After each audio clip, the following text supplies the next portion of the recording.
Welcome back, everybody. This is Days of Noah number 30, and let's quickly do a review from the last lecture. I'm trying to build the case for the argument that the Masonic religion comes from the line of Cain. They were taught the secrets of heaven from the fallen angels in Genesis 6, which included things like metallurgy. This was helped to indoctrinate mankind in the pursuit of precious metals, and also to help stimulate the need for currency and to help propagate war between different people groups. This also led to the development of all of the occult sciences, such as alchemy, which have been preserved through the mystery schools and secret societies throughout history. Since the very beginning, the Canaanites have been using their craftsmanship and architectural skills to build sacred religious monuments that we see throughout antiquity, such as the Pantheon and other structures to worship their gods. We know that Cain was the first person to make a weapon. His name means spear or lance, which is most likely what he used to kill Abel. From there, he was exiled into the wastelands where the other vagabonds and fugitives of the world existed. Consequently, Cain was the first person to begin erecting walls, and he built the first city to protect himself and his family. Now, God placed a curse on Cain that he would not be able to receive anything from the ground, and he wasn't a herdsman like the Adamites, and so this just left him with hunting to feed his family, and he became a hunter and a looter. All of his successors were evil, including Tubal-Cain, who was the first expert in making edged weapons for battle, and he really helped bring about the age of war. He was a master mason when it comes to metalworking. He was such an influential person that to this day the Masons use Tubal-Cain in some of their secret rituals. Now, Cain's name means the smiths, and it's the Canaanite bloodline that would lead to the rise of many different types of smiths, such as blacksmiths and goldsmiths and coppersmiths, silversmiths and locksmiths. Their genetics end up surviving the flood, and they manifest later in Ham's cursed son, Canaan. Canaan becomes the father of the Canaanites, who the scripture makes it very clear are these giant clans that we refer to as Nephilim that have reemerged after the flood. So the Masons can be traced back to the Canaanites, and I believe they can be traced all the way back even to Tubal-Cain, who the Masons both admire and often refer to. So this is what we refer to as the seed of the serpent. The Kenites and the Genesis 6 conspiracy with the hybrids, that is all the seed of the serpent who end up leading to the Canaanites after the flood. So as the seed of the serpent grows in its understanding of how to use and apply metals throughout the world, we have to remember that the fallen angels also taught them witchcraft and sorcery. They taught them how to do the zodiac, they taught them astrology, they taught them root cutting, how to open up their pineal gland and use mind-altering drugs. And so as they were learning all of the architectural skills and applying those from generation to generation and developing more and more skill in that regard, meanwhile they were also using all of their astrology skills and witchcraft skills and applying those from generation to generation, until essentially what we have is the nation of Babylon, which is directly after the flood. And this is really where the mystery schools and the secret societies begin to develop and grow. From there, this esoteric knowledge was passed down through oral and written tradition through the royal bloodlines of antiquity. And we're going to go back and look at a lot of the royal bloodlines and where they really originated from. The Old Testament is full of stories where the evil Canaanites, who preserved royal bloodlines, would erect altars, pillars, and shrines to worship their gods such as Baal, Moloch, Asherah, etc. And what we're going to see when we go back archaeologically and look at some of these old pillars and altars and shrines is that they were highly sophisticated architectural stone structures. And we'll see that this is where the master stonemasons really come from. See, it's in their blood. They're following in their paternal forefathers' genetic footsteps. That would be Cain. Cain had the notion, the desire, and the knowledge to build the first city. We don't see any of God's people do that in the beginning of Genesis. You know, we don't see Moses build cities. We don't see Abraham build cities. We don't see Noah build cities. You know, we don't see any of the great patriarchs living in cities. Only the wicked live in cities. You know, we see people living in Babylon who want to build a tower. They want to use their architectural skills to build bricks and make a tower to the heavens. We see cities like Sodom and Gomorrah being built, which draw in other people who are similar and who are very liberal and secular. We see cities like Jericho with its huge walls, which is an evil, wicked city. And so, you know, what you'll find is that all of the first initial cities really were just places that vagabonds and fugitives would gather. And so after the flood, the Canaanites are just following their genetic code, which is to start building cities. And they didn't just build regular cities, but they started building royal cities. This is where royalty comes from. This notion of what separates one person from another is a special bloodline. When we go back through ancient history and we see that in some of the monarchies, you have the royal bloodlines and then you have all of the peasants. You say, well, what's the difference between the two groups? And there's only one thing, the blood. The blood has been preserved in these kings and queens from generation to generation, and it's referred to as royalty. And even back in those times, royalty was considered equal with divinity, that they had a divine status. And we'll get into the royalty aspect of it later. So once they started building their royal cities where they would congregate, then they began to build religious and sacred altars and monuments to worship their pagan gods. This is where they perfected the techniques of building fantastic structures with excellence and precision. This system of worship included human and animal sacrifice. They realized that life was in the blood. They would use their witchcraft and sorcery that the fallen angels taught them as far back as the pre-flood era. And these sacrifices, combined with the rituals and the sorcery and the structures and the buildings, this would allow the fallen angels to maintain control over these people groups on the earth during that era. Now, last lecture, we went into great detail about the Phoenicians, who they are, where they come from, the king of Tyre, King Hiram. And so let's just review that a little bit.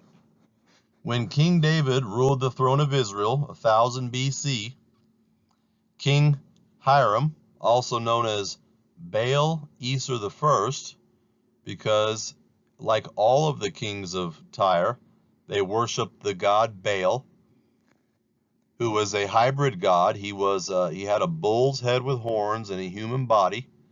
You have to ask yourself where that iconography comes from, And the answer is obvious. It comes from the pre-flood understanding of the mixture of different species, the chimera formation that took place before the flood. And King Hiram was the ruling king of the Phoenician country, if you will. And within that country were multiple large metropolitan cities, one being Tyre and the other being Sidon. Now these are referred to as Canaanites.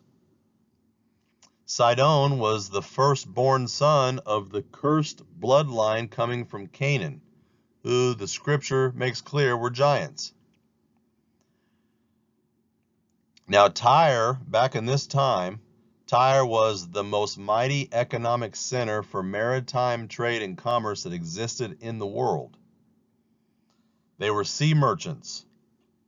And King Hiram had built up a monopoly on the Mesopotamian trade routes that stretched across the entire Mediterranean Sea. He was going to North Africa. He was going to Europe. He was traveling to Greece and Iberia, all of the different places. Tyre was the leading commercial center for activity, trade, and wealth, and was the greatest economic center known for in the ancient world. So is it any surprise that when King David had his idea to build God's holy temple, which when you go back and review those scriptures, God shut that idea down pretty fast. God sent the prophet to David to say, hey, when did I ever ask you to build me a house? You know, I'm the one who is building the house around here, and I'm going to go ahead and build you a house, David. And the house that he's talking about is the son of David, which is the Messiah, Jesus Christ. It's a messianic prophecy about the bloodline of David by building the house of David, which we know now on the other side of the cross is a spiritual house. But David became obsessed with building a literal temple. Now, he didn't have the skill set to do it, and he didn't know anybody who had the skill set to do it. So he had to turn to the only people on the planet at that time that did have the skill set to build these magnificent altars and sacred monuments to the gods, and that is the Canaanites. But initially he hired them to build his own personal royal palace. He didn't hire them to build God's temple to begin with. He brought thousands of Phoenicians into the nation of Israel, where they stayed off and on for years. And he also sent many Israelites into Tyre and Phoenicia for many months at a time. And he mixed the two people groups together, all for the sake of building his own personal royal palace. And after they constructed this big, magnificent fortress for him, he then later decided to acquire their skill set once again for God's holy temple, which would become known as Solomon's temple. Only the Lord rebuked David and told him that he would not be the one to build the temple. And so, nonetheless, King David and King Hiram become allies. They develop a peace treaty and a trade agreement, and they begin working together diligently for many, many, many years. And this was, in my opinion, one of the major contributing factors that would bring down the nation of Israel, as we'll see. So eventually David dies, but on his deathbed, he calls for Solomon, and out of all the things he tells him, the one thing is, you're going to be responsible for building the Lord's house. And I believe David's heart was pure. I believe in that regard, David wanted to do the right thing. He wanted to build God this big, magnificent house. But I do think that that was misguided to some degree. And the yoke that he put on Solomon to build the house is the yoke that once again will lead to the destruction of Israel. So after David dies, King Hiram was smart enough to keep good diplomatic relations with Solomon, because he knew that it was going to be a good investment during his time of power. And Hiram from Tyre prospered financially from the business relations with Israel. And the alliance resulted in a very lucrative partnership which benefited both nations. So Hiram, the Old Testament makes it clear that the Masons were sent to King David and King Solomon to help build their temples and their structures. And it uses the exact word mason. The word mason means a master craftsman. It doesn't just have to mean stone. It can be metal, it can be wood. A mason is someone who's been given the special architectural skills to use raw materials to build fantastic structures. And what we're going to find is the only people who were building fantastic structures back in this time were the pagan nations. And the only reason they were building these fantastic structures were to worship their pagan gods. And so, once again, for Israel to kind of keep up with the pagan nations, they needed to adopt some of their pagan ways. And David was obsessed with building this great, huge structure that would be one of the, 7 wonders of the world. And the only way he could achieve this was to hire out, from these Phoenician Canaanites. So the Phoenicians' chief gods are Baal, Moloch, and Asherah, which we'll review each of those later. Now the Israelites, of course, believed in Yahweh from the Old Testament, or Jehovah. Up until this point, the Canaanite people who worshiped Baal were mortal enemies with Israel, and always had been. But on this particular occasion, these two monarchs seemed to set aside their religious differences, and they created a mutually beneficial relationship. And this relationship was so strong that it continued for many decades between King David's son Solomon and King Hiram. And what we see is that a little leaven ruins the whole batch, because this is how Satan would begin to work through the Canaanites to bring down the downfall of Israel. Now this is a busy slide. The first thing I want to do is I want to go back and just touch on Ezekiel 26 again. In the last lecture, we really spent a lot of detail on Ezekiel 26 through 28. We showed how Tyre and Sidon had become such a powerful nation, and that they were these amazing seafaring maritime people who were merchants who would travel around all of the known world at that time, distributing different goods to the peoples of the world. And that Tyre and Sidon were these large port cities that were really well developed, because all of the Masonic groups at that time were building structures within those cities. For example, over here to the right, we see the Triumphal Arch of Tyre. So if you were to go to see some of the archaeological leftovers in Tyre, this is what you would see. You see these pillars right here, these round circular pillars and columns, and then we see this triangular shaped structure with this arch, which is known as the Arch of Baal. Now, it's also known as the Royal Arch, because these were royal Canaanite cities. Now, if you look over here to the left, what you'll see is a Masonic symbol that has 2 pillars, exactly like these pillars over here, and it has the Royal Arch. The Royal Arch with the keystone. That keystone is what holds it together. And so, this is an updated Masonic symbol that we see today. And it's an obvious representation of the Arch of Tyre or the Arch of Baal.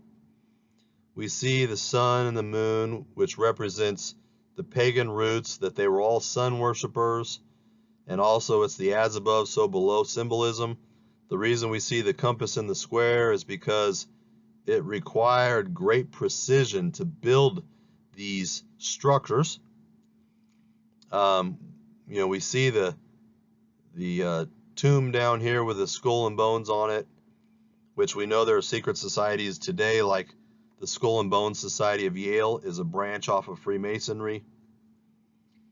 And so the Royal Arch is going to become very important. Now, I want to read Ezekiel 26 because I want to build the case that these cities had these they were significantly developed in terms of their architecture. Therefore, thus says the Lord God, behold, I'm against ye, O Tyrus, and I will cause many nations to come up against thee, as the sea causes his waves to come up. And they shall destroy the walls of Tyrus and break down her towers. So we're beginning to see that this isn't just some little encampment here. This is a city that's fortified with walls and towers and watchtowers. With the hooves of his horses he will trample all your streets. He will slay your people by the sword, and your strong garrisons will fall to the ground. They will plunder your riches and pillage your merchandise. They will break down your walls and destroy your pleasant houses. They will lay your stones, your timber, and your soil in the midst of the water. See, this city was full of stones and wood. These are the master masons. These are the master builders of that time. Now, when we look at this word strong garrisons, that the Babylonians are going to come into Tyre, they're going to smash this city, and they're going to knock down their strong garrisons to the ground. The word garrison, it means a pillar or a column. So it's a pillar that's usually used in a monument for ceremonial rituals. So these over here are the pillars and columns that were being referenced. These are the towers and pillars and columns that are going to be knocked over. Now, also it goes on to say, they will plunder your riches, and they will break down your walls and destroy your pleasant houses. That's an interesting phrase, your pleasant houses. The word pleasant means to desire, and it's usually used in context of worshiping idols such as Astarte, who's the female god. So these pleasant houses are actually these sacred altars and monuments where people would go to worship the gods.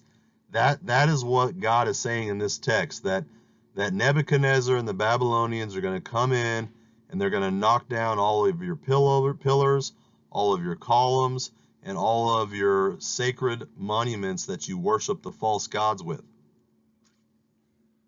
Now, this is what the EnduringWord.com commentary has to say for Ezekiel 26. I thought it was very interesting. They say that the word strong garrison translates as the pillars of thy strength, and that the pillars spoken of were actually obelisks, mentioned by Herodotus as standing in the temple of Hercules at Tyre, one of gold and the other of emerald, which shone brilliantly at night, and were dedicated to Melqart, the god of Tyre, also known as Hercules to the Romans and the Greeks. So let's go back over that. This guy right here, Herodotus, was a famous ancient Greek historian who lived back between 484 and 425 BC, so almost 500 years before Christ. And he has a lot of history and writings that were preserved that we still have today, which we're going to review in a moment. And so in Greek mythology, Hercules, or sometimes pronounced Heracles, was the demi-god, son of Zeus and a mortal woman. And he was blessed with this unnatural strength. Now, we've already reviewed who the demigods are. The demigods are half human, half gods from Greek mythology that actually originate from before the flood in the Genesis 6 conspiracy. So is it any wonder that we're seeing the wicked Canaanites here who are worshiping Hercules, the demi-god? That shouldn't be surprising. That's actually very consistent. And what we find through history and archaeology is that in Tyre, when you went to the nation of Tyre, you would see temples that were designed and built to Hercules with two large pillars. And in some renditions, one was made of gold and one was made of emerald. And these are called the Pillars of Hercules, or the Pillars of Thy Strength. If you remember, Genesis 6 says that they are all ancient men of renown, men of myth. And so Hercules has always been this mythological person who is still prevalent even today. There are many movies made about Hercules. And before we move on to the next slide, I just want to show you a picture here of Aleister Crowley, who is a 33rd degree Freemason. And you can see here, he's into all of the secret esoteric knowledge. He has a pyramid shape on his head with an all-seeing eye within the triangle with a six-pointed sunburst star going around his head. And then he has the two columns, which are supposed to represent Jachin and Boaz. But as we'll see, this is really comes from the Canaanites, because here is one of their structures right here. You can see it's a triangle with two beams right here. And so this is where the Masons get the Royal Arch, is from the Canaanites. Now let's just go back and review Genesis 6. When human beings began to increase in the number on the earth and daughters were born to them, the sons of God saw that the daughters of humans were beautiful, and they married all those that they chose. And then the Lord said, My spirit will not contend with humans forever, for they are mortal. Their days will be 120 years. The Nephilim were on the earth in those days, and also afterward, also after the flood, when the sons of God went to the daughters of humans and had children by them. They were the heroes of old, men of renown. Now this is the NIV version. A lot of people get bent out of shape when you use other versions of the Bible. And I do prefer the King James Bible and the New King James Bible. But the reality is that when you go back into the original Greek and the original Hebrew and look at all the words for all their meanings, then, you know, it's a moot point what text you use at that point. And so we've already done this. We've already broke down this entire sentence in the original Hebrew in previous lectures.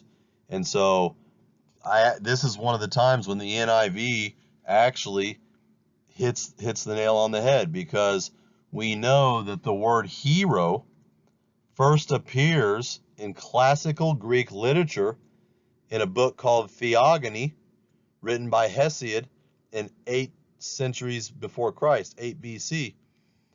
And he chronicles the lives of the gods and the demi-gods.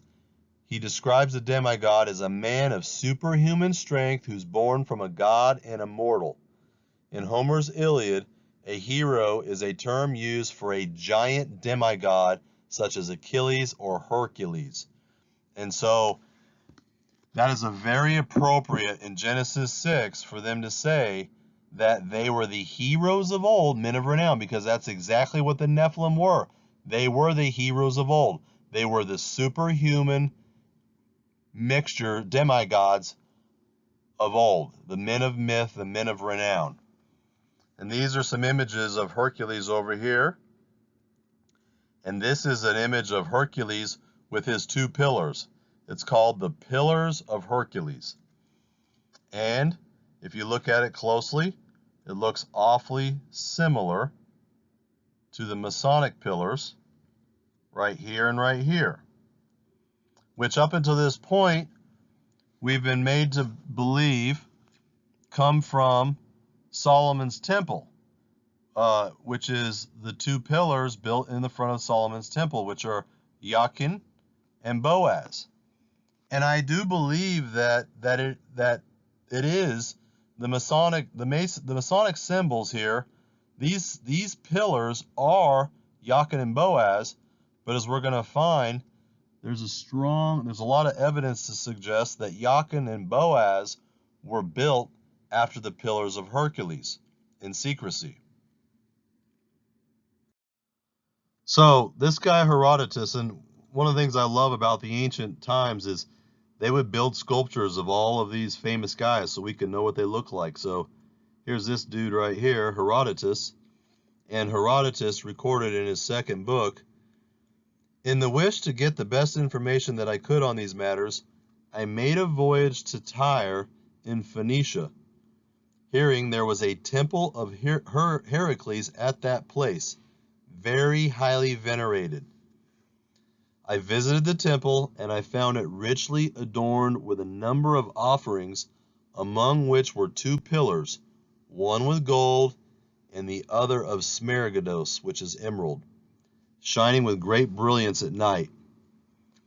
In a conversation which I held with the priests, I inquired how long their temple had been built, and found by their answer that they too differed from the Hellenes, that is, the Greeks. They said that the temple was built at the same time that the city was founded, and that the foundation of the city took place 2,300 years ago." All right, so we got to remember, he's almost 500 BC. This trip he made was somewhere between 484 and 425 BC, and they were saying that it was at least 2,300 years prior to that, which kicks us back to at least 2,700 BC. And we know that Noah's flood was estimated to be somewhere around 2,400 BC.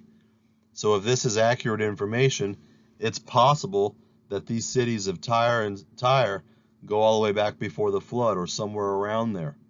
So they're very ancient cities. In Tyre, I remarked another temple where the same god was worshipped as the Thessian Hercules. So I went on to Thasos, where I found a temple of Hercules, which had been built by the Phoenicians, who colonized that island when they sailed in search of Europa. So this is pretty interesting. You've got this guy Herodotus, who's living in Greece right here. He's heard all these stories about Hercules and about the Phoenicians, and he's a historian. And so he pays and catches a taxi, if you will, on a boat, and they take him all the way over here to Phoenicia, and he goes to Sidon and Tyre. And while he's there writing his historical books, he's just like Josephus, he's a great historian, he decides to go into one of their main temples, which he describes up here in Tyre as the Temple of Hercules, which had 2 pillars amongst it. And while he's in there, he has a conversation with one of their priests, and they tell him that this temple's been around for thousands of years. It's an ancient temple. And he's also told that this same temple is the same god that was worshipped as the Thessian Hercules. Well, the Thasos is right over here. It's one of these Greek islands. And so, what does he do? He decides to go back on over there and check it out. So I went on to Thasos, where I found a temple of Hercules, which had been built by the Phoenicians. So he goes back over to this area, and he actually confirms what these guys said, that there's more Herculean temples out there. And he discovers that on this little island of Thasos is a temple to Hercules. He confirms that it was built by the Phoenicians, and it has the 2 pillars. He goes on to say that even this was 5 generations earlier than the time when Hercules, son of Amitriptyn, was born in Hellas. These researchers show plainly that there is an ancient god Hercules, and my own opinion is that the Hellenes act most wisely who build and maintain 2 temples of Hercules. In the one of which the Hercules worshipped is known by the name of the Olympian, and has sacrifice offered to him as an immortal, while in the other The honors are paid to such as due to a hero. So what he's saying is, during his era, in the Greek world, they worshipped the Greek hero Hercules. But as he's gone around this area and visited with the Canaanites and the Phoenicians, he's seeing that there's actually another god that goes back thousands of years, who's this Olympian god, who's this demi-god Hercules. And he's the one that has these pillars associated with it. So this is a pretty astonishing piece of history that we have. He also goes on to say that the Egyptians worshiped the god Pan, who we've already discussed. He was the hybrid half-man, half-goat god.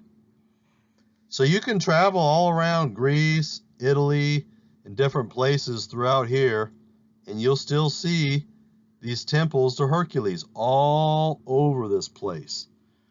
And we know now, through different texts and writings, that it was the Phoenicians who built them. They were the ones who built, they're the only ones who had these skill sets to build these big, tall, circular domes. I mean, look at this. A man would stand here this tall. So this thing's got to be 60 to 100 feet tall right here. And these perfectly cylindrical columns and pillars. And we also know that these Phoenicians were the only ones who were really the merchants of this era. They were the seafaring people. They were the only ones who had the skills to build the ships. They used the ships to sail all over this area. They brought all of these building materials on their ships, and whenever they would find a new area, they would colonize it, and the first thing they would do is slap up one of their structures to the god Hercules, which we now know, it said earlier that Hercules was also synonymous with Baal or Melqart. We're going to get into that here shortly. And so, it's kind of like, what do we do when we colonize places? When we go to the moon, we slap up a big flag of America, right? Or, that's how people do it. When they conquer an area, they would put up a standard or a flag or whatever. Well, back in these days, when they found a new area and made it, colonized it, they would put up a big pillar to their god. And it was these two pillars to Hercules.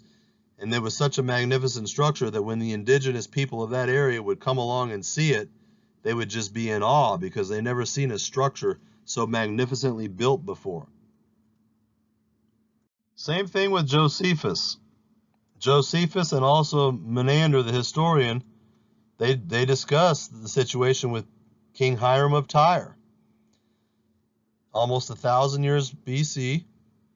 This is what Josephus records in the Antiquity of the Jews. Hiram also went out and cut down materials of timber out of the mountain called Lebanon for the roof of temples, and when he had pulled down the ancient temples, he both built the temple of Hercules and that of Ashtart, and was the first to celebrate the awakening of Hercules in the month of Peritus. So even Josephus is recording that even in 1,000 years before the Lord came, they were building temples to Hercules, and they were tearing down old ancient temples that had been around for thousands of years prior. These are the temples that the Nephilim were building before the flood. This is where all this knowledge comes from. The metallurgy, the architectural skills, the sacred geometry. Mankind was not smart enough to learn all this stuff. It was given to him by higher knowledge. The book of Enoch says that the eternal secrets of heaven were given to mankind, and we're seeing the reason why now, so that mankind would build all these structures to the gods. I mean, these are both temples of Hercules that we still have. Look at these huge rocks. The Nephilim were these huge giants back then. They were the ones that lugged around all of these stones and built these structures. Look at how intricate this thing is. We don't know how old this thing is. It's thousands of years old, and it's circular, and it has these ridges in it. and these domes on top. You know, this is pretty intricate designed materials. Look at the design of this. Look at these grooves going in here. Look how big this is compared to this man. So the other interesting thing is the Bible refers a lot to Baal, and Baal is always connected with Ashtaroth or Astarte. Baal is the male god and Astarte is the female god. But now we're seeing both with Herodotus and with Josephus that the temple of Hercules is connected with Astarte, and Herodotus said that Hercules was also known as Baal. So what we're going to find out is the word Baal just means Lord. And the word Moloch, which is also people agree is Baal, is the word Moloch comes from the word Melech, which means king. So really, Baal and Moloch of the Old Testament it's a strong possibility that they were in reference to Hercules. And that one of the images of Hercules was the bull with horns, and that's where we end up seeing the hybrid, the male body with a bull's head on it. Is they've kind of done a smorgasbord of all of these ancient religions. We know that the bull comes from Egypt, and so they just slapped it all together and they ended up with a bull on a man's body, like a minotaur. But really, they were worshiping Hercules, the demi-god, from Genesis 6. And so they had a lot of different names for the gods. It's kind of like today. We call Jesus. Some people refer to him as Christ. A lot of us will refer to him as Lord. Some people use the Jewish version and call him Yeshua. So back then, they called him Hercules. Another name they used was Melqart, the temple of Melqart, which is very similar to Moloch. They called him Baal. He had a lot of different names. But here we're seeing that Josephus is saying concerning King Hiram of Tyre, that King Hiram of Tyre was cutting down materials from Lebanon and he was building the temple of Hercules. That's very important, because this is the same guy that Solomon and David call upon to build King Solomon's temple. That's a very important detail. Now we remember the Phoenicians were these amazing maritime people. They had an entire fleet of Navy ships. They traveled all over God's creation at that point, trading merchandise. They were really the very first civilization to push through the Pillars of Hercules, also known as the Strait of Gibraltar. And they began constructing a series of bases along the Atlantic coast.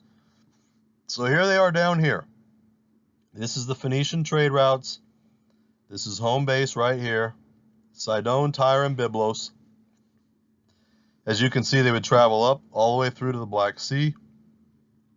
They would travel over here to northern Africa. They would travel up into these little cuts into the Greek islands. They would travel over here into Italy. They would travel over here into Iberia, which would become later known as Spain. But eventually, they even broke out right here. See what it says here, Pillars of Hercules? This is the Strait of Gibraltar. They are the first ones to pass through the Strait of Gibraltar and hook right around this corner and to begin settling different cities all along the Atlantic coast and these islands in here. And every time they colonized a city, first thing they did is slap up the Arch of Baal and the Pillars of Tyre, the Pillars of Hercules.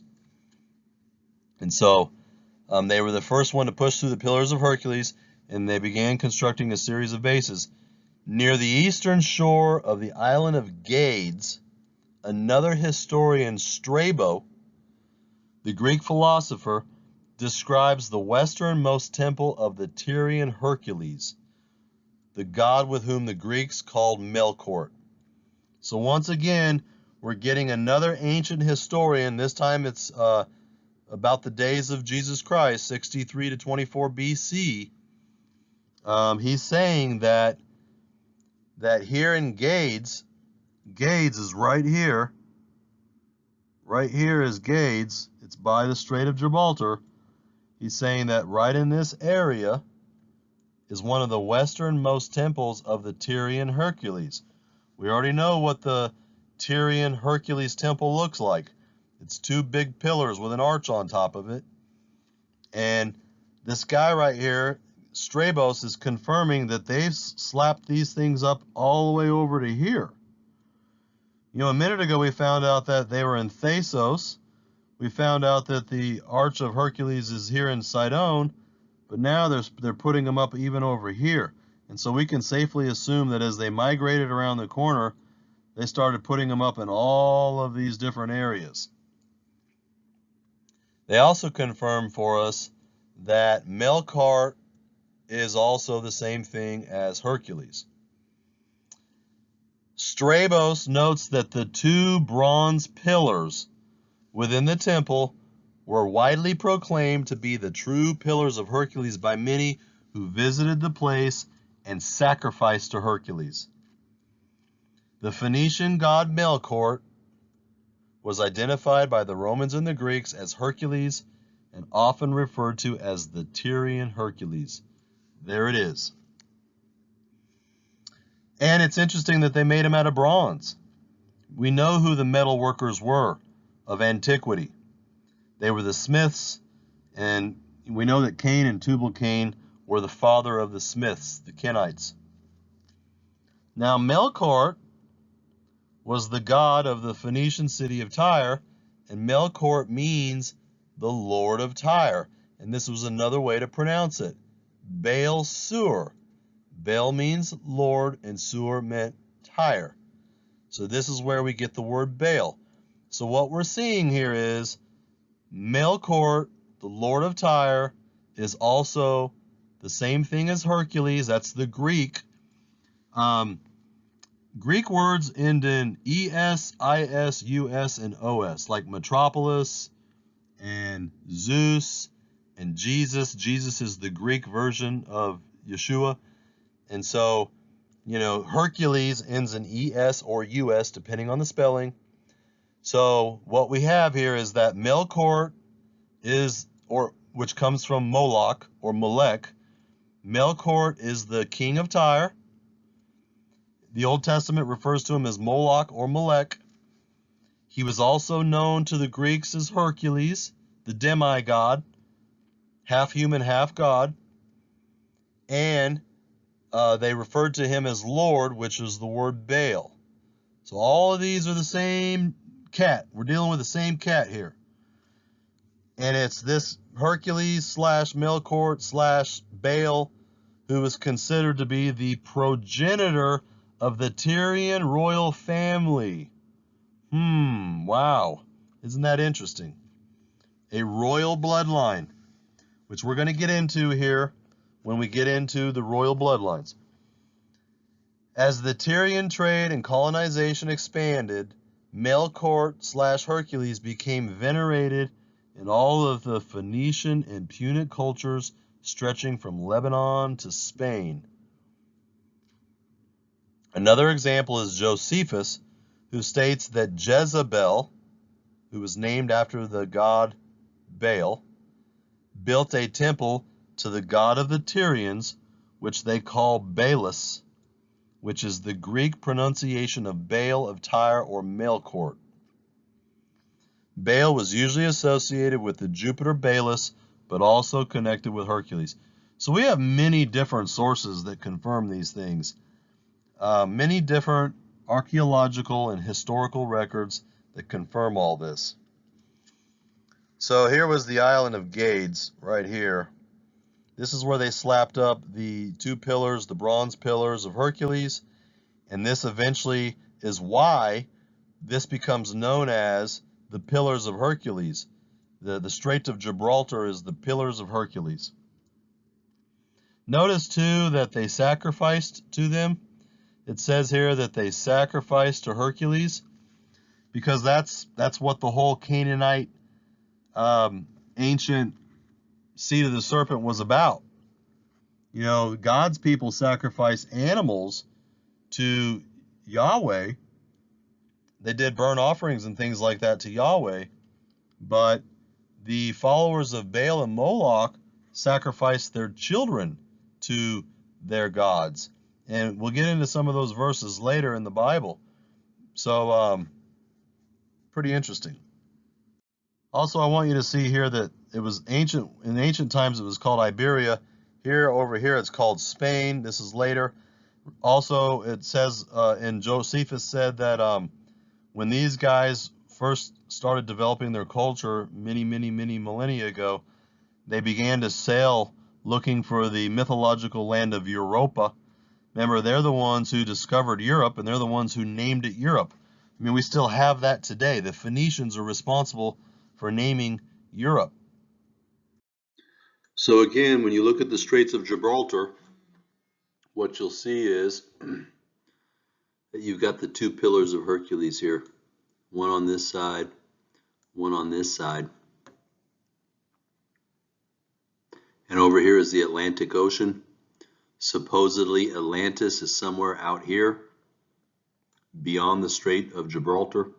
We'll get into that in a little bit. Now, it's interesting how you start to see traditions form. We know that the Phoenician Canaanites had pretty much conquered this whole region. They built all these shrines in Iberia. Well, eventually Iberia becomes Spain. And this concept of Hercules is so prominent there because of all of the monuments and pillars, etc., that we see it incorporated into the royal flags. So over here, this is King Charles V, who is one of the kings of Spain. These are one of his symbols that he has in his house, and on his flag is the two pillars of Hercules. Same thing with the flag up here. This is the Spanish royal crown. And what you see is, you see this figure here, which is a lion. You see the fleur-de-lis, which is very prominent in the Merovingian dynasty, the royal bloodlines. But you notice that you see these two pillars here, one here and one here, and these pillars are known as the Pillars of Hercules. So we see how this continues to live on even through modern times. Now, Charles V was the Holy Roman Emperor and Archduke of Austria in the 1500s. He was the King of Spain, the Duke of Burgundy, and he was the head of the rising house of the Habsburgs, which was a prominent and dominant royal family for many centuries. And so this is a royal bloodline. And here we see some coins. And these represent the two pillars of Hercules. And what you'll see is, you notice how it has the little wreath draped around it. Compare that to this image over here of the Masonic pillars, and it almost looks identical. You've got these three pillars with the wreath wrapped around it. So as you can see, these pillars are really, these Masonic pillars are coming from the Pillars of Hercules. Same thing down here. These are more coins with the Pillars of Hercules on them. And here's the Pillars of Hercules. They always have these wrapped around them. And over here we see some of the Masonic pillars. So very similar. Another interesting thing that we'll see is the double-headed phoenix. And we're going to spend some time talking about the phoenix. Here you see one head of the phoenix, the other head of the phoenix, or some people will call it a double-headed eagle. And we see the fleur-de-lis. Here's one pillar with fire. Here's another pillar, the two pillars, and it has the wreath wrapped around it with words on it. So this is one of the symbols of the Illuminati today, and it's one of the symbols that goes all the way back through the royal bloodline. See the crown right here? This has to do with the royal divine bloodlines. Now, the House of Habsburg, also called the House of Austria, was one of the most influential and distinguished royal houses of Europe. The throne of the Holy Roman Emperor was continuously occupied by the Habsburgs from the 1400s all the way up through the 1700s. This house also produced kings of Bohemia, Hungary, Croatia, Galicia, Portugal, and Spain, and other colonies, as well as the Netherlands and Italy. From the 16th century, following the reign of Charles V, the dynasty was split between the Austrian and Spanish branches. Although they ruled distinct territories, they nevertheless maintained close relations and frequently intermarried to preserve the royal bloodlines. This is what we see all throughout history. The powerful royal families intermarry and keep it in the family. So here's the crown. We see the two double-headed phoenix. Here are the Pillars of Hercules. And there's all kinds of symbols on the front here. So here we see the dragon, the purple dragon. We'll get into that in a moment. But, who do you think built all these castles of antiquity? It was the Masons who built the castles. It was the Freemasons who were immersed in all of the architectural building. And these Pillars of Hercules are displayed everywhere throughout Spain's iconography. So what about this phoenix?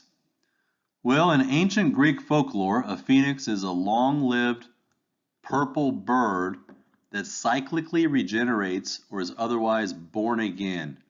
That's very interesting. It's associated with the sun. They were all pagans back then. They worshiped the sun. A phoenix obtains new life by arising from the ashes of its predecessor.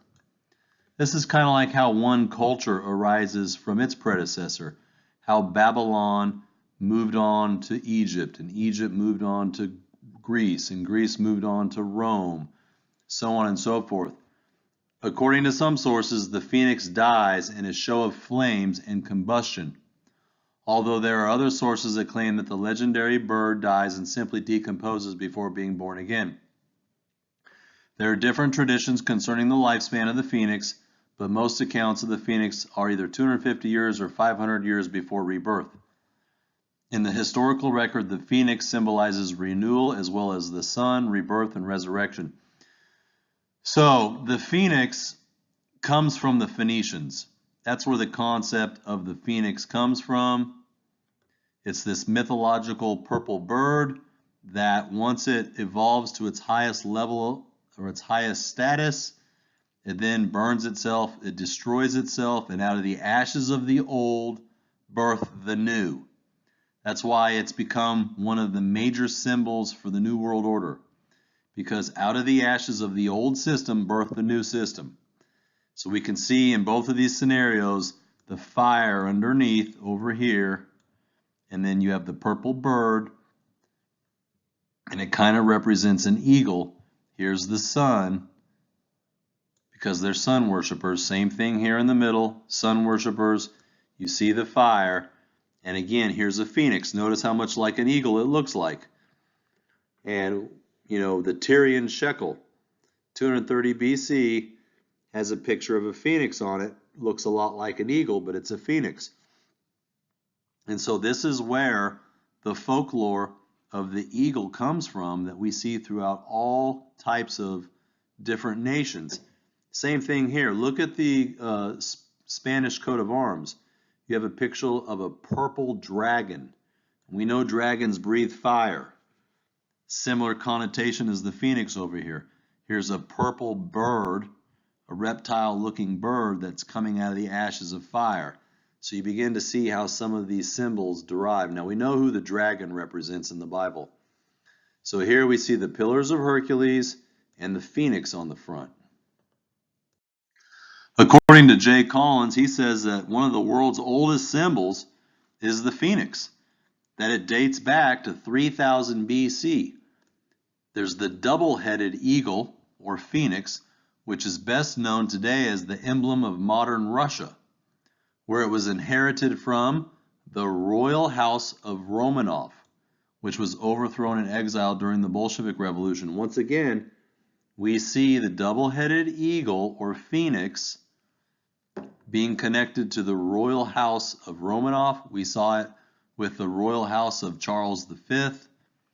You'll see this, you're going to see this symbol throughout the Holy Roman Empire many, many times. Now, over time, it slowly morphed from a phoenix to an eagle. And so today, it's almost exclusively an eagle. But it's important that you understand that it emanates from the phoenix. It is also widely known as a symbol of the Scottish Rite Masonry, and more specifically as the ensign of the Order of the Royal Secret. And the Royal Secret that I would disclose is that this goes all the way back to the Canaanites in the Bible, the Phoenicians. That's where the word phoenix comes from, is from the Phoenicians. The double-headed eagle motif is one of the oldest symbols known to man. As far as we can tell, it appeared in the early Bronze Age area of Mesopotamia. An ancient scroll with a seal containing the double-headed eagle told of the foundation of the city of Gudea. From there it began to appear throughout Hittite culture and its empire. It has been found on clay seals, which appear to serve as a form of currency. That's important, that that's a form of currency. This will be important to remember for later in the series when we come back around to the importance of the restructuring of the international monetary system. Outside of its esoteric and alchemical purposes, the double-headed eagle was used on ancient and monumental architecture. It was used on seals, personal and national emblems, as well as royal flags and banners. Being the oldest royal crest in existence, it was found at the entrance to gates and doorways to palaces and other sanctuaries, and it marked the passage through the beginning of something important. So they used the two pillars of Hercules, and they used the double-headed phoenix and the six-pointed star. Those were the three most prevalent symbols that you'll ever see in antiquity.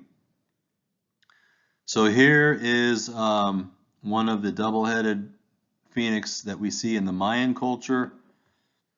Here is the double-headed phoenix that we see in the Assyrian culture. And you can see here how interesting it is. It's a hybrid. We see a man's body with a double-headed phoenix head. And then also we see the eagles, the Egyptian disc with the winged disc, which is of Horus, the sun god. Here is one of the Masonic symbols. We see 33 inside of a pyramid because that is as above, so below symbolism, and 33 represents the 33 degrees of Freemasonry. And the royal crown represents the royal bloodlines. And once you start paying attention, you'll begin to see this eagle motif everywhere. The Mayans have their version of it. The Aborigines have their version. The ancient Indians have theirs. The Roman eagle, this is the Roman standard. This is the eagle that America chose to follow. You know, Napoleon's eagle right here, that was his standard. The Nazi iron eagle. The Native American thunderbird. The American eagle. What you begin to find is that each culture just steals and borrows the symbolism and iconography from the previous dominant culture. That's why we have things like the Senate. You know, the Romans had the Roman Senate. They were a democratic republic, much like us. They had the eagle as their image. And we have all those same things. In the Vatican City of Rome, they have the obelisk and the rotunda dome. And we have the exact same thing with our Washington Monument and the Capitol building. All of those things were designed after Rome. Rome got it from Greece. Greece got it from Babylon. And they all got it from the Phoenicians and the Canaanites.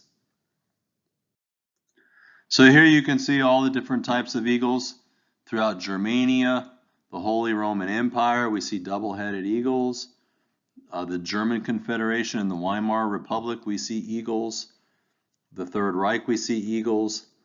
And so, you know, with all these royal bloodlines, you see these eagles. But they weren't always eagles. They were actually phoenixes. The esoteric and alchemical differences are profound, as the double-headed eagle represents the spiritual destiny of man, and the single-headed eagle represents the material man with no spiritual consideration.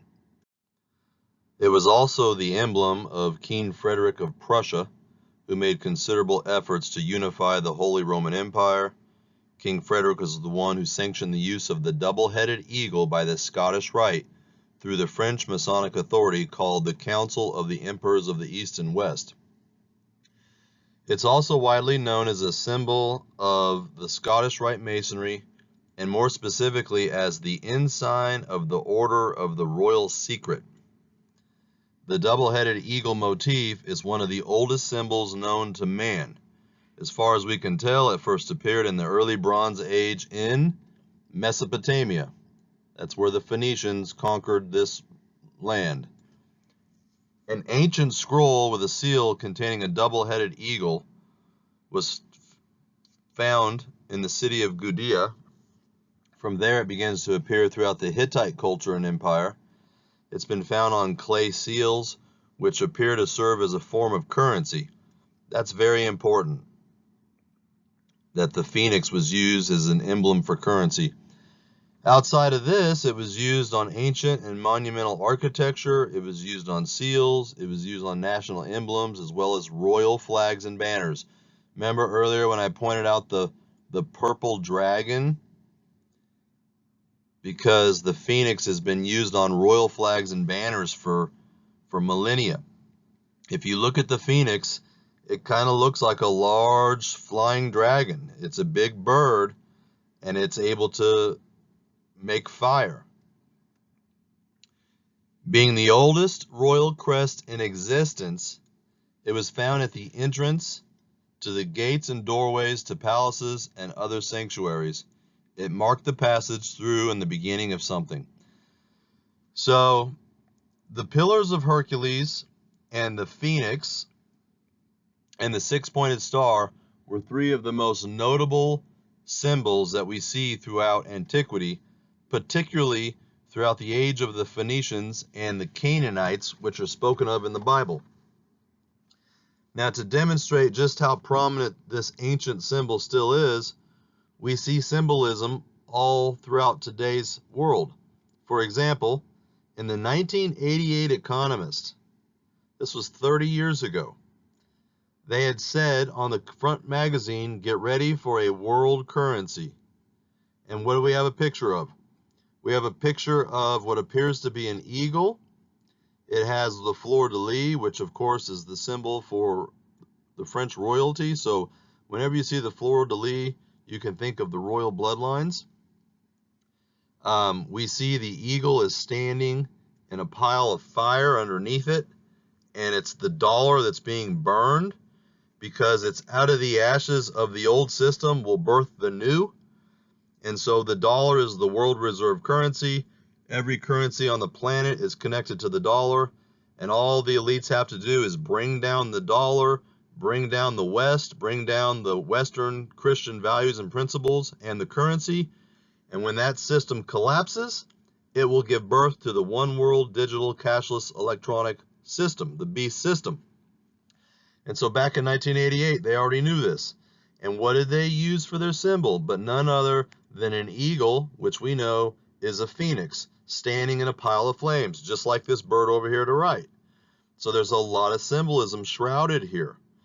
And what they're trying to imply is what this says up here, is that the phoenix was used for currency. It appeared to serve as a form of currency. Back then, the phoenix was the world currency. And so today, we have the eagle on the dollar bill, but it's really got the idea from a phoenix.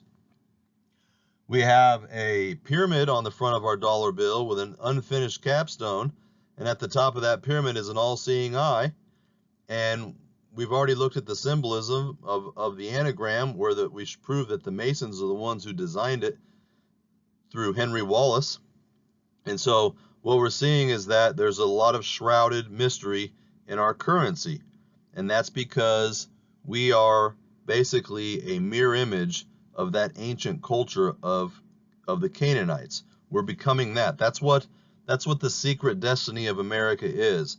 That's why when you read the books of the Freemasons by guys like Manly Free Hall and Albert Pike, you begin to see that there were multiple destinies for America, but essentially the true spiritual destiny for America was to bring about the beast system.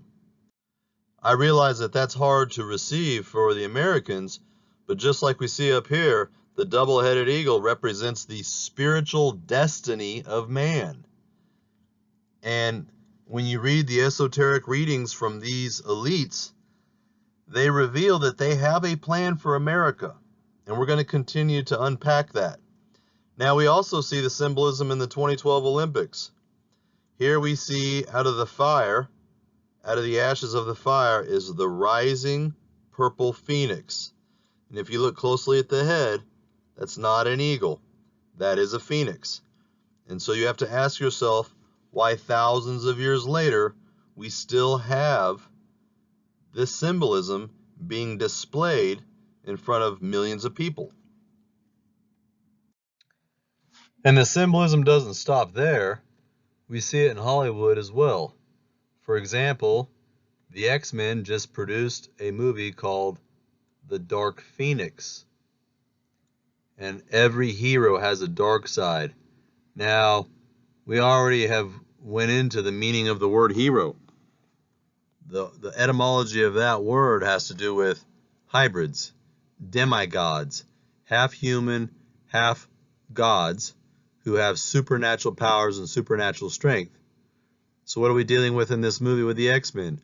We're dealing with genetic manipulation of human beings to make these superheroes, these super gods. And anytime you see the photos of them, you always see the genetic alteration, because here she's got the normal looking eye on this side, and on this side you can see the mutation, the genetic mutation. So this is exactly what it's all about. This is what the rise of the Phoenix is about. It's about bringing back the old world before the flood. It's about bringing back Genesis 6. It's about the DNA genetic contamination of human beings so that they are altered and they no longer resemble God, but they resemble the enemy. If you look at some of the symbolism in here, obviously they're trying to represent the image of a phoenix in this movie. There's the fiery bird. Here's a great example. You can see the head of the bird right here. And it looks like an eagle, but it's really a phoenix. And even over here on the bottom left, X-Men the Dark Phoenix, we see some of the symbolism. We clearly see that it's shaped like a bird, but it's also shaped like a pyramid pointing down. That's the spirit coming down to mankind. The as above, so below symbolism. So we still see this symbolism in Hollywood today. We have to ask ourselves why. Why is the Dark Phoenix being portrayed like this? And especially as it includes genetic manipulation of human beings to alter them to become transhuman. And the answer is because that's what's on the agenda. That's what we're going to see happen in our future. That's what the last days beast system and the mark of the beast are going to be about. So the double-headed phoenix represents the Hermetic maxim as above, so below, or the law of reversal, or the right side up, upside down paradigm. And you'll see it often displayed with other symbols of the Illuminati. Here we see an image of the sun with a sunburst effect, just like over the front of the dollar bill. On the front of our dollar bill, we have an eagle, which is really a phoenix, and we have a pyramid on the seal with rays of illumination. And we've already proven that that was a symbol that the Masons designed. Same thing over here, the double-headed eagle. We see the sunburst effect. Of course, you have to have the Egyptian pyramid with the 33. So the fallen angels are the ones who revealed the eternal secrets of heaven to mankind, specifically the seed of the serpent. They're the ones who revealed to Cain's seed line and to Tubal-Cain how to work with metals. The Canaanites are the ones who are known as the smiths. They're the ones who began casting for coins and making currency. And what we'll find is that money comes from the Canaanites. It comes from the seed of the serpent. That's where the currency comes from. Over here, we see that one of the Phoenician Tyrian shekels has a picture of a phoenix on the front.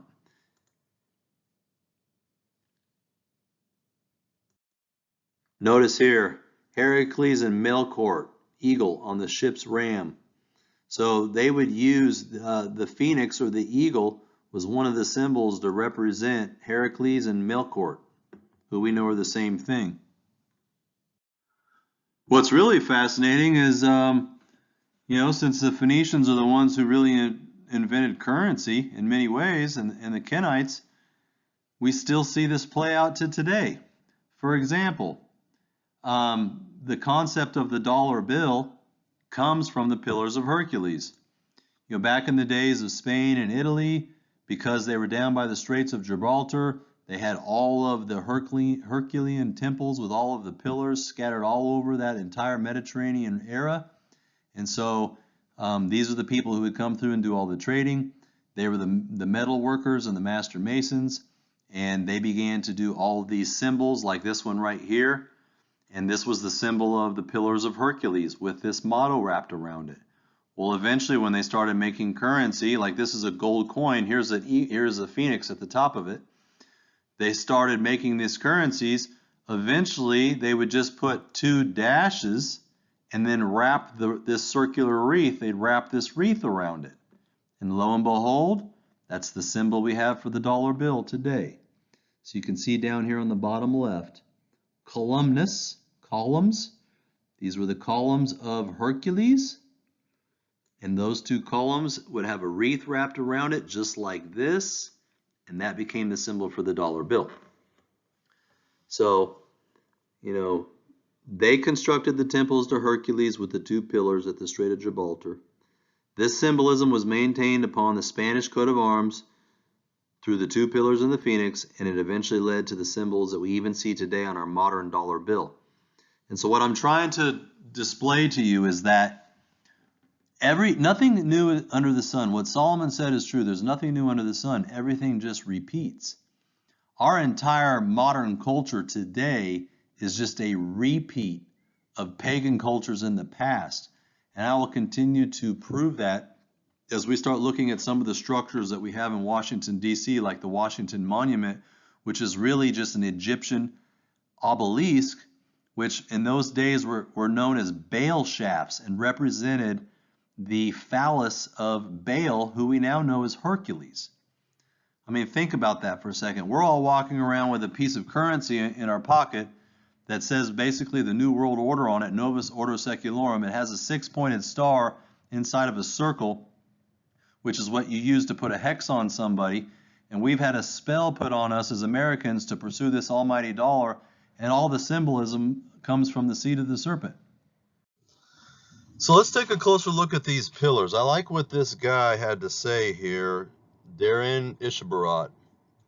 Since the dawn of civilization, the entrance of sacred and mysterious places have been guarded by 2 pillars. Whether in art or in architecture, twin pillars are archetypal symbols representing an important gateway or passage towards the unknown. In Freemasonry, the pillars are named Jachin and Boaz, and they represent one of the Brotherhood's most recognizable symbol, prominently featured in Masonic art, documents, and buildings.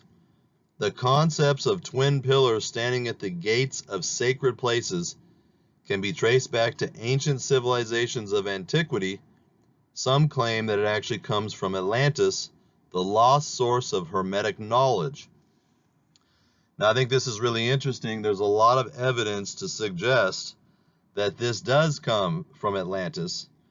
And when you really study Atlantis, the only biblical conclusion that you can receive is that it was a magnificent city before the flood that was run by the fallen angels and the Nephilim. And then it was destroyed in Noah's flood. And all of the symbolism and all of the ancient secrets, all of that was then passed down from Atlantis across the flood into Babylon, and then continued forward. And so naturally, all of these newer cultures are still searching for and chasing the mythos of Atlantis. But you got to remember that the word mythos is always concerned something that's based on a kernel of truth. And so there's just too many writings from Plato and many others about this city of Atlantis, and we have the name of the Atlantic Ocean comes from Atlantis, and so we can really know that there was an Atlantis at one point in time. So if you look here, the Pillars of Hercules at the Strait of Gibraltar, they represent the last known portion of land before you push off into the Atlantic Ocean and go and find Atlantis. We see lots of ancient symbols of Atlantis. Or here we see the two pillars. They've got the fleur-de-lis, which represents the bloodlines. They've got the sun, just like over here. They're heading towards the sun. They knew that Atlantis was light in the west, and so they would travel from the east towards the west. And then you have the compass right here for the Masonic symbols. Over here you have someone who's drawn the ruins of the Temple of Hercules at Gibraltar. And you can see here is the island of Gibraltar. We're going to look at that in a minute. There's a ship right there traveling through, and then under the water are the ruins of the ancient temple. You see all the stones with the two pillars. This was the ancient Pillars of Hercules, which they're saying at one point was the Pillars of Atlantis.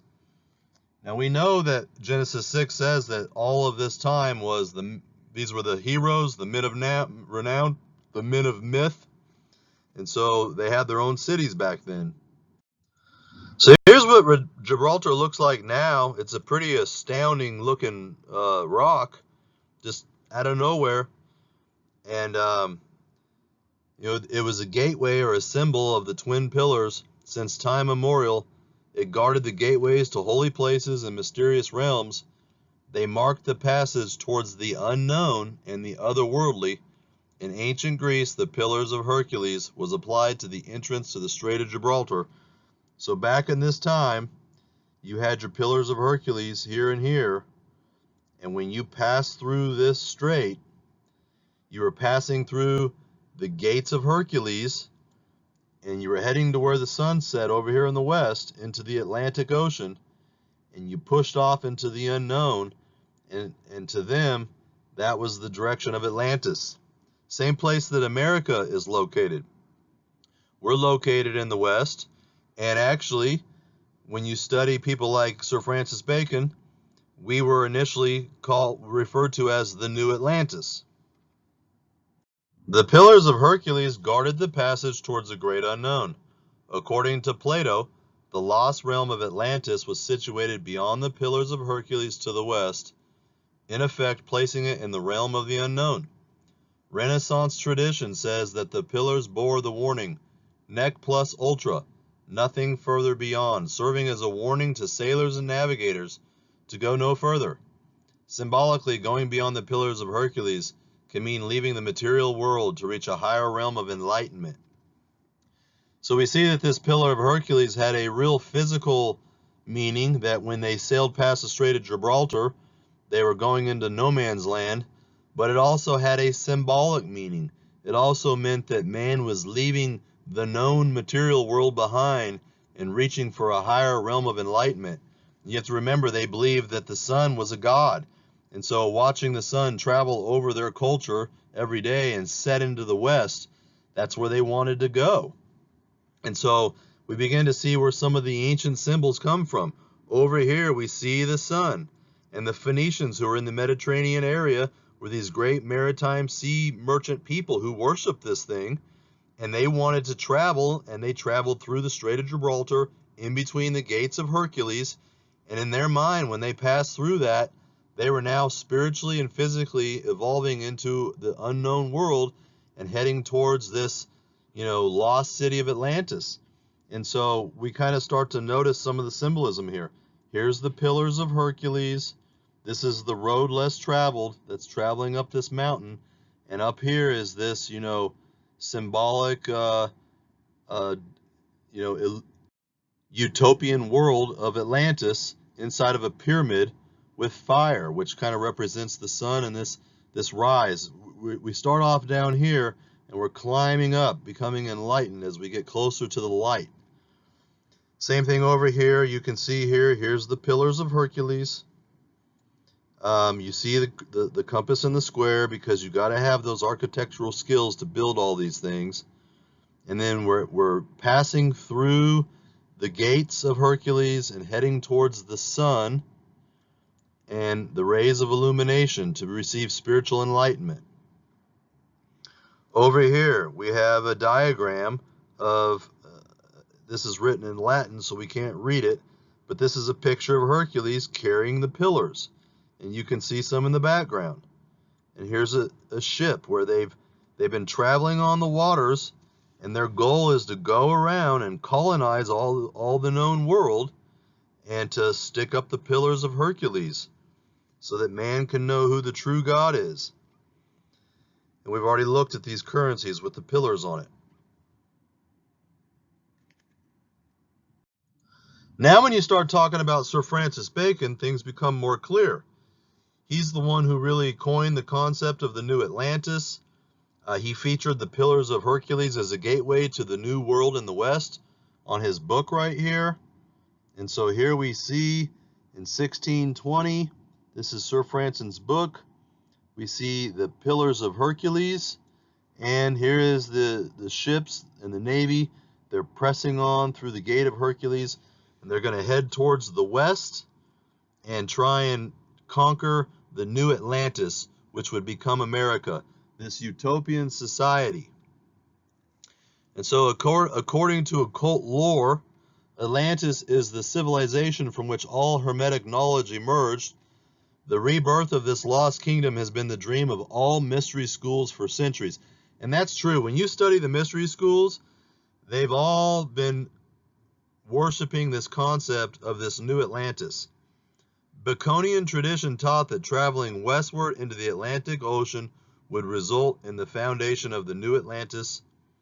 The city of the philosophical elect rises from the highest mountain peak on the earth, and here the gods of the wise will dwell together in everlasting felicity. In the foreground are the symbolic Pillars of Hercules, which appear on the title page of Bacon's Novum Organum.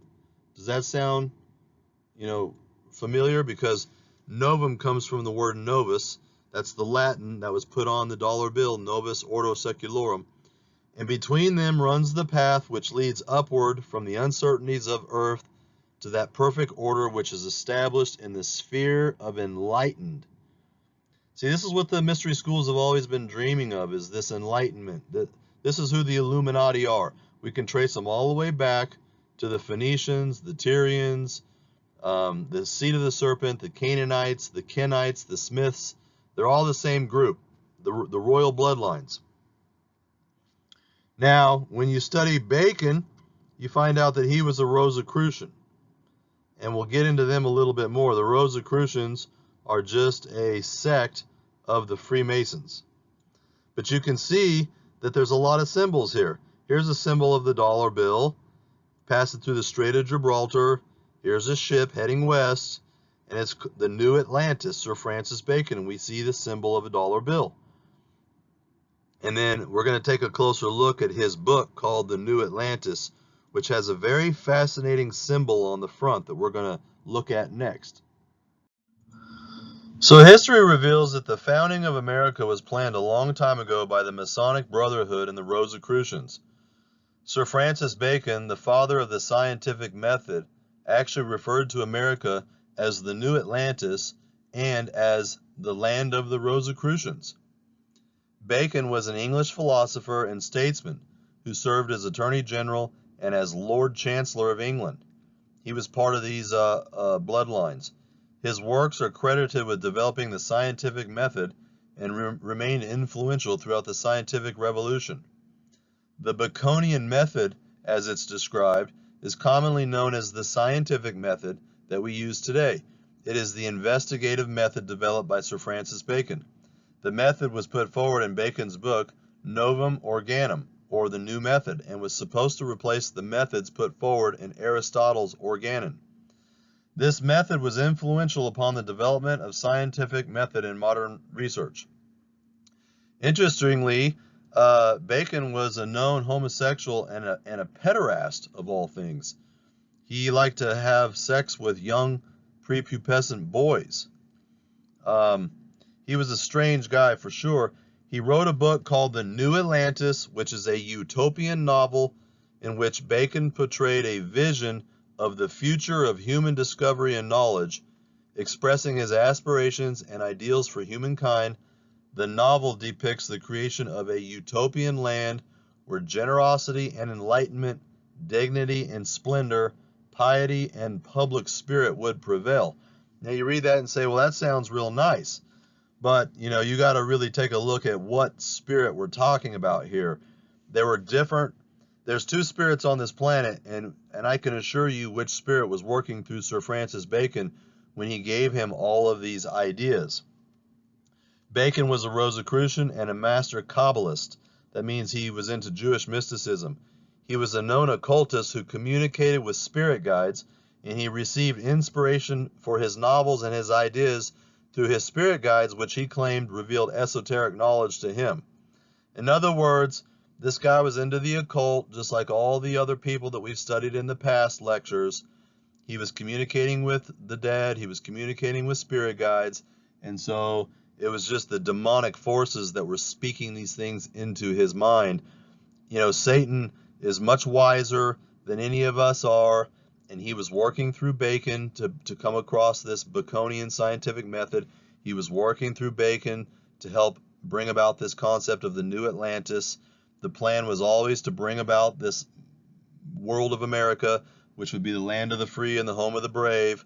But unfortunately, it would be through America, the secret destiny of America would bring about the one world system that we're getting ready to move upon here shortly in the years to come.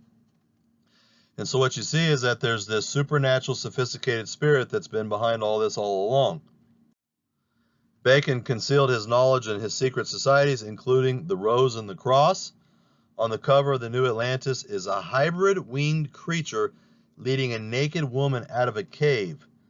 The New Atlantis is a manifesto for the secret societies written in such a way that only the edicts would receive the deeper truths.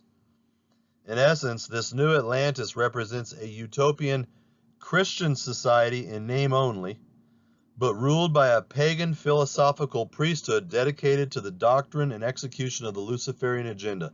That's exactly right.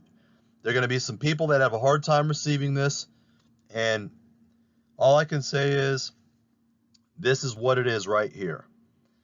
They use Christian words, Christian phrases, and they pretend to be Christians on the surface, but underneath all of that is a pagan philosophical priesthood that can be connected all the way back to the seed of the serpent and the Canaanites. Atlantis reigned supreme in the world and possessed secret knowledge and higher technology. There's nothing new under the sun. The entire narrative of the New Atlantis is replete with Christian phraseology, with mixed concepts from the mystery schools. This is the calling card from every secret society. Rosicrucian teachings are a mixture of Hermeticism, Jewish mysticism, and Christian Gnosticism. And so, what you'll find is Sir Francis Bacon was deeply immersed in the occult. He was in the secret societies, and he shrouded all of the esoteric knowledge that he received from the demonic powers into all of the symbols and all of these ideologies. And the next thing I want to look at is this book called The New Atlantis that has a hybrid winged creature leading a naked woman out of a cave. So here's Bacon's book, New Atlantis. It's in reference to this utopian society in the West, which they knew existed at the time. The whole concept of Columbus, we know now that that's all bogus. They knew that there was a large landmass sitting up here in North America. They had every intention to colonize it and turn it into this new utopian society. That's why all the forefathers and all the founding fathers were all Masons. There was a plan from the beginning. And now you have to ask yourself why, out of all of the different concepts in the world that they could put on the cover of the New Atlantis, look at this symbol. I mean, this is a wild looking symbol. You've got this creature right here who's got these legs. He's clearly an animal hybrid. He's got angelic wings and a human torso and body with a head. So this is clearly a hybrid. This is almost like, if you remember Baphomet. Baphomet has hooves and wings and a human torso with a goat head. This is a little bit different, but we can see this whole theme of hybridization right here. There's no other rational explanation for why they have this wicked, hybridized, fallen angelic creature on the front of this seal. This is the great secret. The fallen angels are in control. They want to mix the DNA. They want to take God's image and distort it and make it more like Satan's image. And the only way they can do that is to corrupt the genetics of mankind. And one of these days, when they finally get this new utopian society where they want it, then they're going to be able to dole out the mark of the beast and the new beast system. And according to the Bible, the living word of God, humanity is going to be ready to take it hook, line, and sinker. So if you're shaking your head right now, left to right, saying this all sounds ridiculous, then you haven't read your Bible and you don't believe in Bible prophecy, because the Bible says that in the future, a time that still hasn't come to pass in mankind's history, there's going to become a one world beast system, and everybody's going to receive a mark, and they're going to lose their salvation. And so we have to look at this, through biblical eyes and a biblical lens. And so what we see is this big, tall, huge beast that's carrying this sickle or whatever it is, this flag, is getting ready. He's grabbing mankind by the arm and pulling them out of this dark, pit, and saying, here, I know you're naked and cold and afraid and in the dark, but come out of the dark ages and into the light, and I'll lead you to the new light. This is Lucifer's light right here. And what we see written along the banner here, along the periphery, is the hidden truth brought forth by time. And he's exactly right. Over time, we're slowly seeing the hidden truth. The problem is, everybody, you say the word conspiracy and everybody freaks out and takes off and thinks that it's all bogus. We started this entire series with the concept of cognitive dissonance, which is a proven military term that basically says that there are going to be people that no matter how much information you show them, no matter how much symbolism you show them, no matter how many hours of the truth you reveal to them, it's still outside of their worldview, and so they're going to have a knee-jerk reaction where they refuse to receive it. This is why you have the hourglass sitting here, and we see how time is running out. That over time, the truth is going to be revealed, and now we're finally getting there. There's been a huge increase of knowledge with the internet and with the world today, and we're finally able to start putting the pieces of the puzzle together, and we're starting to see the truth for those who are looking. If you look at Francis's Rosicrucian Society, you'll see all types of occultism. You can see that Rosicrucian has to be part of Freemasons. Here is the Masonic compass that they use.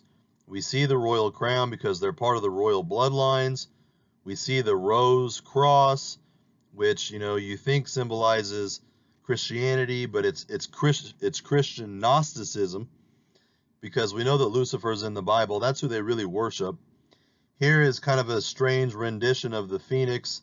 It's the bird who's giving birth to all these other ones. You see the fire in the middle, and this is the passing on of the knowledge from the wise Oedipus to the young ones who are going to take the initiations.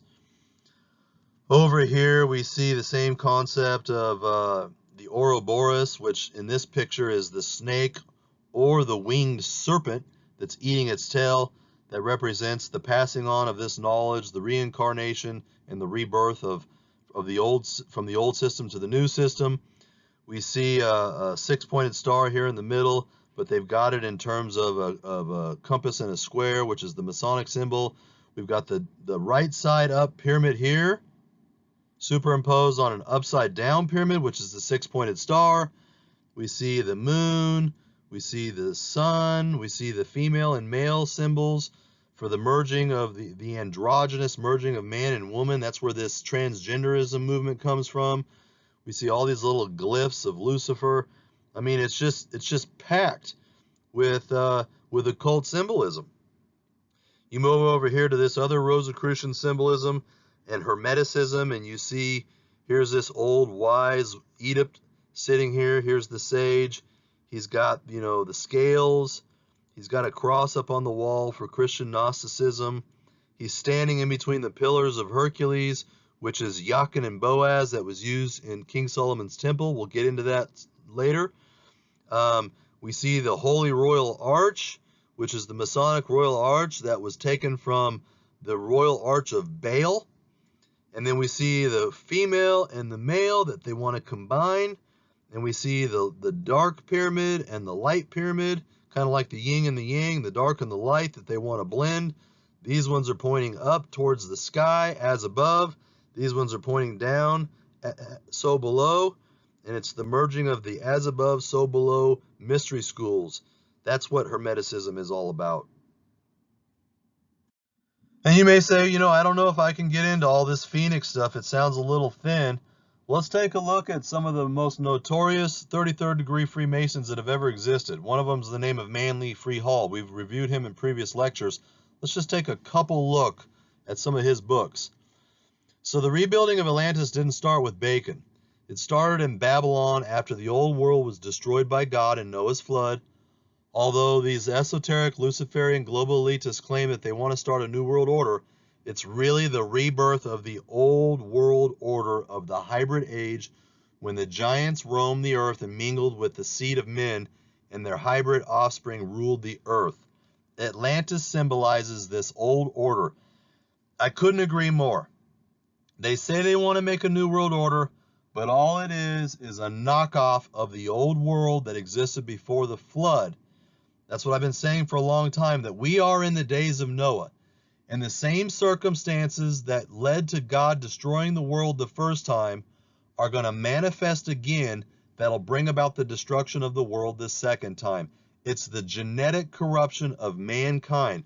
That's why we see that hybrid winged angel on the front of the New Atlantis book that we just reviewed. That is the ancient secret. That's why we see on the symbol of Satanism on Baphomet the double alpha helix serpent. That's why we see when we study the New Age movement with the Galactic Federation, where we see a picture of the Lord Sananda, who's Jesus the Christ, the intergalactic Jesus the alien, who's standing there with his hand open and blood's coming out of his hand and it's making a double alpha helix. This is all about the rebirth of the old world of the Nephilim and the fallen angels. They're taking over again, and they want to mingle their seed with the seed of men. And we're going to get into that when we move forward with the Nazis, the Aryan race, and the transhumanism project, and the genetic revolution. All those lectures are still to follow, but we're still building a case before we get there. Atlantis symbolizes the old order. The building of the new Atlantis of America is the forerunner of the New World Order, or the reestablishment of the old order posing as a new order of society, an order in which the gods will return to earth, and they are going to return. So here we see the lost keys of Freemasonry, Manly Free Hall. Here's your Pillars of Hercules. Here's the Royal Arch after the Arch of Baal. If you move over here, the secret destiny of America, and America's assignment with the destiny. He put the seal on there for a reason. Here's the light bringer, Lucifer, who's illuminating this whole plan. And then he even wrote a book called The Phoenix, and it has a picture of the bird coming out of the flames. And so make no mistake, all these Masons on these higher levels, all these Rosicrucians, the Skull and Bone Society, the Club of Rome, the Bohemian Grove, All of the different elite secret societies are all based on all of this stuff. These are the mystery schools that go back from the beginning of time. If you want to review the symbols again, you put the upside down triangle on it and you have a perfect 6-pointed star with the eye of illumination at the top, and it makes an anagram. M-A-S-O-N spells Mason. These are the ones who put the seal on the dollar bill.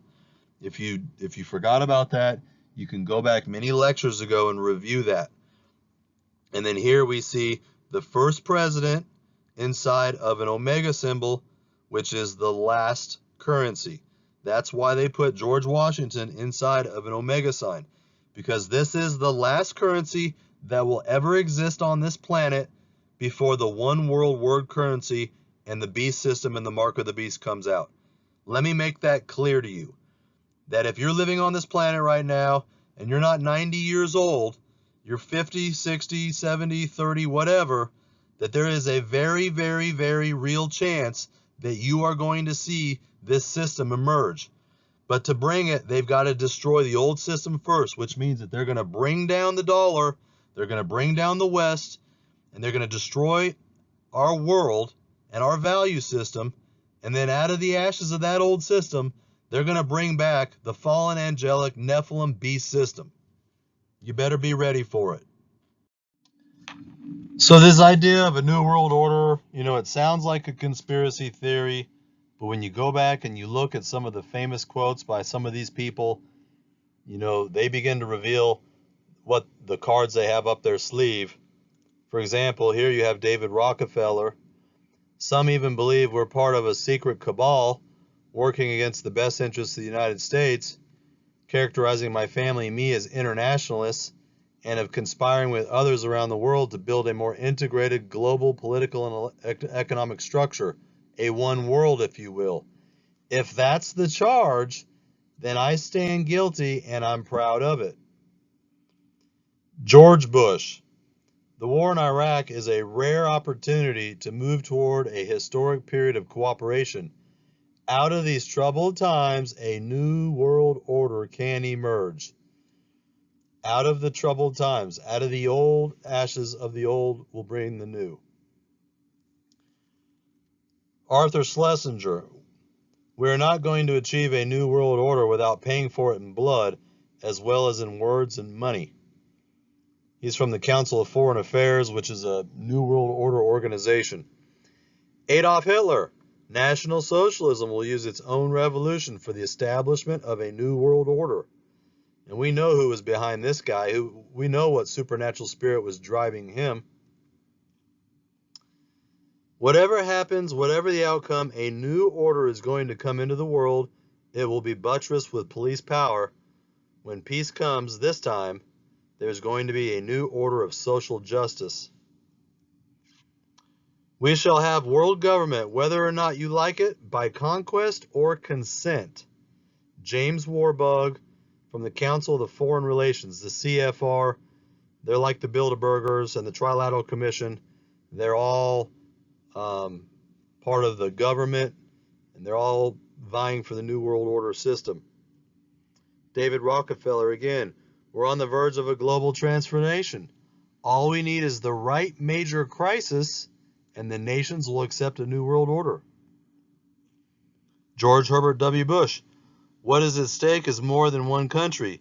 It's a big idea, a new world order, to achieve the universal aspirations of mankind, based on shared principles and the rule of law.